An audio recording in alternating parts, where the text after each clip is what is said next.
অন্তর্বর্তী সরকার গত এক বছরে কোনো সংস্কার শুরু করতে পারেনি। জনগণের সমস্যার সমাধান করতে পারবে জনগণের নির্বাচিত সরকার বলে মন্তব্য করেছেন বিএনপির স্থায়ী কমিটির সদস্য হাফিজ উদ্দিন আহমেদ। জাতীয় প্রেস ক্লাবে এক অনুষ্ঠানে তিনি বলেন, গণতন্ত্রের জন্য মানুষ জীবন দিয়েছে, আগামীতে দৃঢ়ভাবে গণতন্ত্র প্রতিষ্ঠা করতে হবে, তাহলেই সব সমস্যার সমাধান হবে। তিনি বলেন, বাংলাদেশ দুর্বল জাতি নয়, ভারতের কাছ থেকে ন্যায্য হিস্সা আদায় করতে প্রয়োজনে আন্তর্জাতিক আদালতে যাবে বাংলাদেশ। হাফিজ বলেন, আগ্রাসন মোকাবেলায় ভারতীয় দালালদের চিরতরে কবর দিতে হবে। এক বছর ছিলেন, কোনো একটা সংস্কার তো শুরুই করতে পারেন নাই, কেবল আলাপ আলোচনা। এতে প্রমাণিত হয়, ভালো হোক মন্দ হোক, জনগণের নির্বাচিত সরকারই পারে একমাত্র জনগণের সমস্যার সমাধান করতে।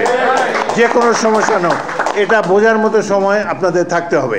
আগামী দিনগুলোতে যাতে গণতন্ত্র আরও দৃঢ়ভাবে পতিত হয় বাংলাদেশের মাটিতে, সেটাই আমরা দেখতে চাই।